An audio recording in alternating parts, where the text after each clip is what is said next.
Jammu Kashmir police यानी कि आम जनता का विश्वास, अगर वही विश्वास जनता का टूटे तो खुद सोचिए जनता अपनी गुहार लेकर कहाँ जाएगी। नमस्कार, आप जुड़ चुके हैं दैनिक शिव टाइम्स से। मैं रश्मि शर्मा, कैमरामैन शुभम भगत के साथ। दर्शकों, एक विजुअल हमने बताया, ये विजुअल है, ये कोई क्रिमिनल नहीं है, किसी ने कोई गलती नहीं, ये बिना गलती के खाकी वर्दी वाले किस तरह से एक युवक को पीट रहे हैं और साथ ही साथ एक महिला बीच बचाव करने आती हैं। और देखिए किस कदर उस युवक को पीटा, ये आपने पूरी तरह से विजुअल देखा।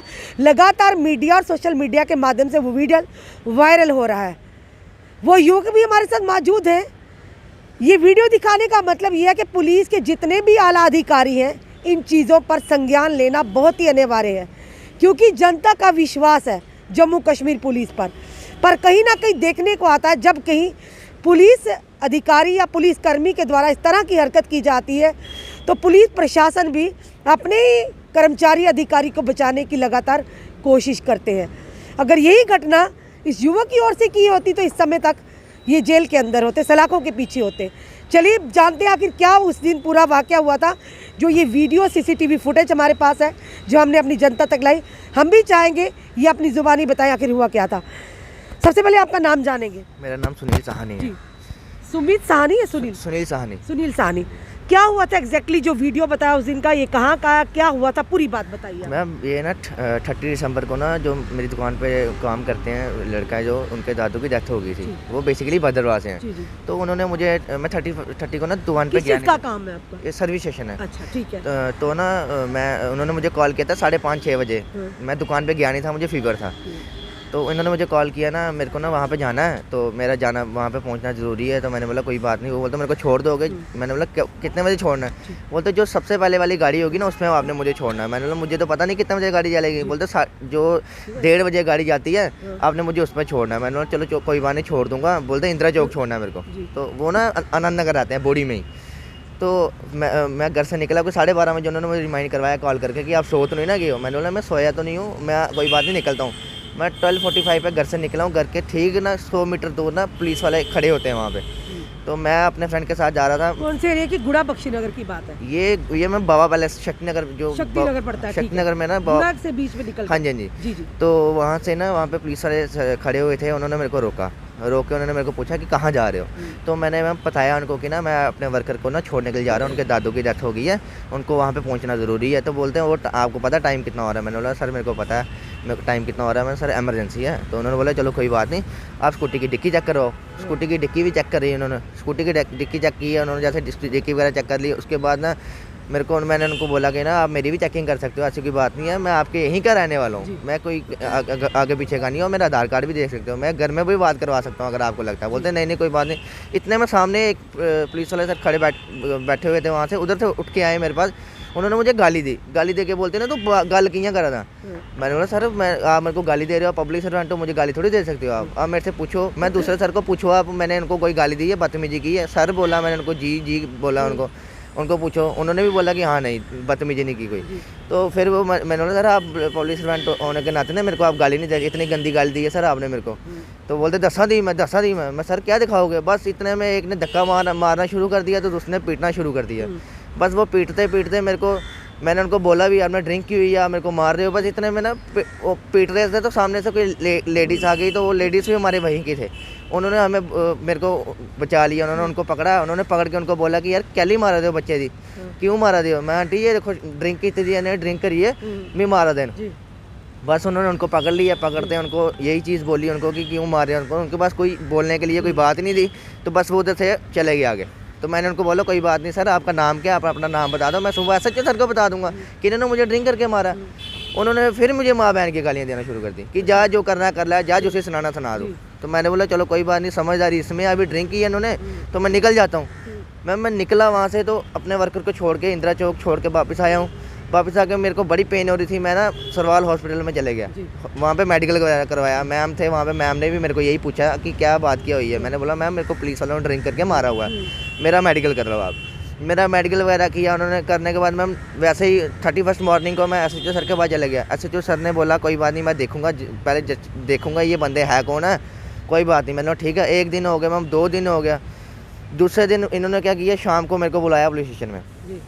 पुलिस स्टेशन में बुला के बोलते हैं कोई बात नहीं, आप टेंशन नहीं लो, हम करते हैं कुछ। बस फिर लगभग कितने दिन हो गए इस बात को? आज तो मैम 25 डेज हो गए। उसके बाद ये 6 दिन के बाद इन्होंने एसएचओ सर ने बोल दिया कि जो करना कर लो, आप जहाँ जाना आप जाओ। आप तो एसएसपी के पास भी गए? फिर एसएसपी सर के पास गया मैं। एसएसपी सर ने लिख के दे दिया कि कोई बात नहीं, इस पे आप एक्शन लो, देखो आप कौन है, क्या क्या मसला है ये।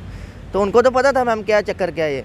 उन्होंने भी मैम एसएसपी सर का ऑर्डर जो है उन्होंने माना ही नहीं, वो भी नहीं देखा उन्होंने, क्योंकि उन्होंने मुझे बोला था कि ना शाम को आपको कॉल करेंगे। मैम एसएचओ सर के मैं उधर चले गया अंदर, मुंशी जी को मैंने बताया, मैं ये लो सर आप इस पर देखो।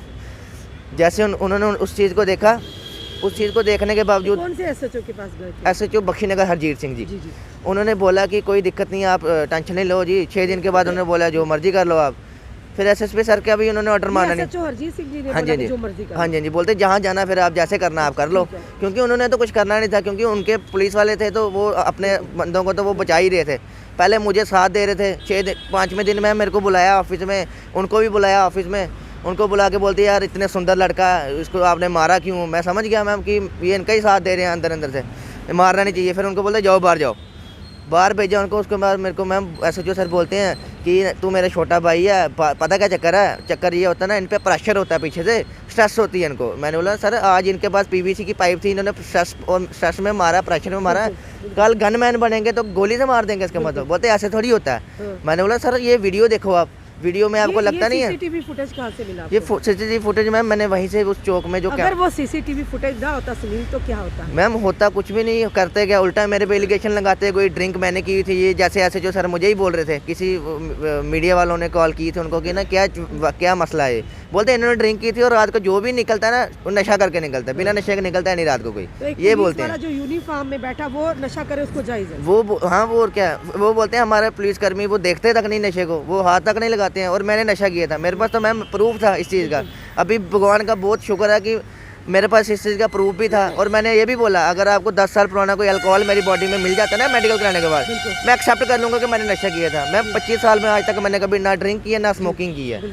तो मेरे पे इस तरह से एलिगेशन लगाए हैं। मेरे पास कोई कार्रवाई हुई है? कुछ भी नहीं किया मैम, इन्होंने कुछ नहीं किया। फिर मैं आज जाके मीडिया में आने के बाद कोई एडवोकेट जी थे, उन्होंने मैसेज किया था कि मैं एडवोकेट हूँ, मेरे से आप कॉन्टैक्ट कर लो। तो मैंने अचानक ही उनका कमेंट देखा, तो फिर मैंने उनसे कॉन्टैक्ट किया। करने के बाद मैम उन्होंने फिर कोर्ट से ऑर्डर निकलवाया, 20 को कोर्ट से ऑर्डर आया एफआईआर के लिए कि आप एफआईआर इस पर रजिस्टर करो।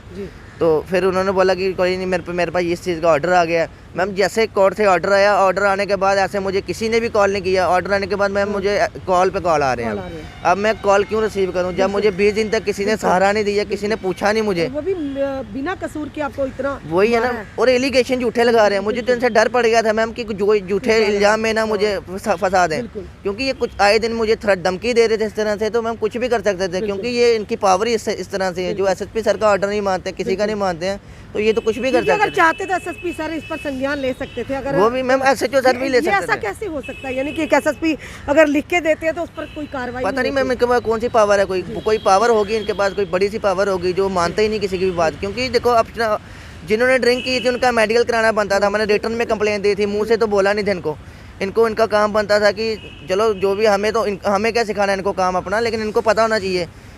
और जब ये चीज़ें होने के बावजूद उनको मेडिकल करवाना चाहिए, क्योंकि रिटर्न में मैंने कंप्लेंट दी थी। एक बहुत बड़ा आपके सामने जो आपके लिए पॉजिटिव पॉइंट है कि सीसीटीवी फुटेज था।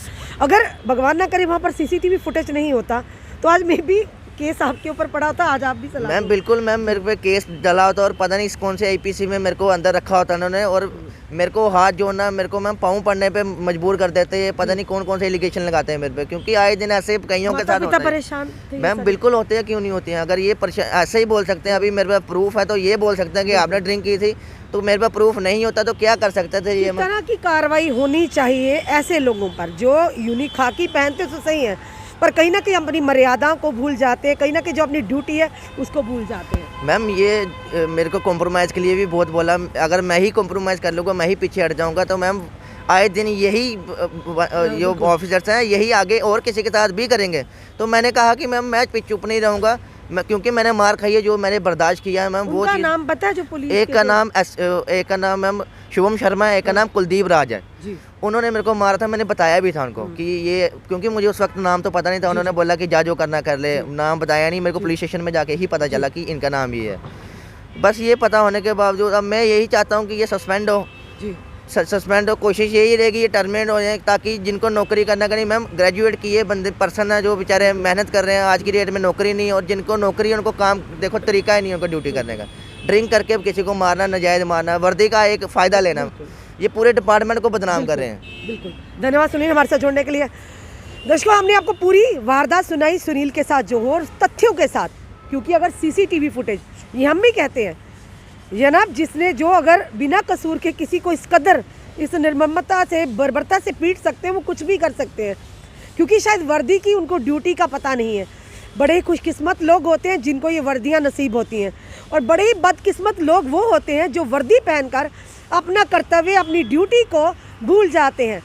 और इस पर आला अधिकारियों ने संज्ञान लेना बहुत ही ज़रूरी था। अगर सुनील के पास वो सीसीटीवी फुटेज ना होती तो आप जनता ही बताइए, क्या आज ये सुरक्षित होते? ना जाने किस केस में इसको डालकर इस समय इस इलाकों के पीछे होते, और इनके माता पिता दर बदर भटक रहे होते इनकी बेल के लिए। ये भी एक कड़वा सच है, इसे हमें एक्सेप्ट करना होगा, क्योंकि ऐसे पुलिस के कर्मी पूरे डिपार्टमेंट पर कहीं ना कहीं बहुत बड़ा धब्बा है। जो अच्छे अधिकारी हैं, हम ये नहीं कहते कि सारे एक जैसे हैं, पर डिपार्टमेंट में कुछ ऐसे लोग भी हैं, पर आला अधिकारियों को इस पर संज्ञान लेना बहुत ही ज़रूरी है, क्योंकि आने वाले समय में ऐसे पुलिसकर्मी कुछ और बड़ी घटना को भी अंजाम दे सकते हैं, जिसके चलते आम जनता का विश्वास टूटेगा नहीं बल्कि टूटकर चिकनाचूर हो जाएगा। और इस पर अभी तक कार्रवाई क्यों हुई? क्योंकि एक एसएसपी के पास ये गए, अगर एसएसपी सर ने एसएचओ को लिखा तो क्यों कार्रवाई नहीं होती? क्यों नहीं हुई कार्रवाई? क्योंकि वो पुलिसकर्मी थी। मे भी ऐसा होता भी है कि आला अधिकारी भी कई बार फॉर ग्रांटेड ले लेते, नॉर्मली ले देते हैं, और कहीं ना कहीं आदेश देते, और साथ ही साथ ये भी उन पर प्रेशर डाला था इस पर कार्रवाई ना हो। यानी अपने ही कर्मचारी को, अपने ही पुलिस के कर्मी को बचाने की कोशिश भी की जाती है ऐसे केसेस में। ये आज पहली बार नहीं, काफ़ी बार हमने भी स्टोरीज़ लाई हैं, ऐसी ही स्टोरीज़ लाई हैं। अब ये देखना है कि आखिर आम जनता को पुलिस के बजाय कोर्ट का दरवाज़ा क्यों खटखटाना पड़ता है। पुलिस जनता की सुरक्षा के लिए, पुलिस जनता की रक्षा के लिए कोई दो राहे नहीं, अच्छा काम भी कर रही है, पर वहीं दूसरी तरफ ऐसे लोग कहीं ना कहीं वर्दी पर तो दाग लगाते हैं, पूरे पुलिस डिपार्टमेंट को भी बदनाम करते हैं। हम IG Jammu, DGP Jammu, SSP Jammu से ये निवेदन करेंगे, ऐसे लोगों पर कार्रवाई होनी चाहिए, क्योंकि अगर सुनील के पास सीसीटीवी फुटेज है, वो एक ऑथेंटिकेट प्रूफ कोर्ट में भी माना जाता है, पुलिस स्टेशन में भी, तो फिर इतने दिन क्यों लगे सुनील को इंसाफ दिलने में? ये बड़ा सवाल है, क्योंकि एक आम इंसान है, वो पुलिसकर्मी है, इसलिए क्योंकि अपने हाथ में कानून लेते हैं, दादागिरी चलाते हैं, यूनिफॉर्म को बदनाम मत कीजिए। और ये कहेंगे फिर से डीजीपी जम्मू, आईजीपी जम्मू से कि जनता का जो विश्वास है, उस विश्वास को बनाए रखने के लिए ऐसे पुलिसकर्मियों पर शिकंजा कसना, कार्रवाई करना बहुत ही अनिवार्य है। अब देखना ये है कि कोर्ट के आदेश का भी पालन किया जाता है या नहीं किया जाता। दो पुलिसकर्मी जिन्होंने बर्बरता से इस बच्चे को पीटा, इस युवक को पीटा, अब खुद सोचिए अगर कुछ हो जाता तो क्या माता पिता पर क्या बीती और क्या जवाब देते पूरा डिपार्टमेंट। तब भी अभी तो ये सही सलामत है, एक महिला ने आकर बचाया। अगर भगवान ना करे कुछ ऐसी मिसहैपनिंग हो जाती तो कौन इसके लिए लड़ता? सबसे बड़ा सवाल ये है। दर्शकों, जो भी इस समय ये वीडियो को देख रहे हैं, इस वीडियो को अपने कमेंट, अपनी राय ज़रूर रखिए, क्योंकि आप में से भी कई लोग ऐसे होंगे जिनके साथ ऐसा होता होगा। पर ऐसी चीज़ों को जनता के सामने पब्लिक डोमेन में लाना, पुलिस के आला अधिकारियों तक लाना हमारी कहीं ना कहीं ड्यूटी है। इस वीडियो को जितना हो सके शेयर कीजिए और जुड़े रहिए ऐसे हमारे साथ अगले अपडेट के लिए। जय हिंद, जय भारत।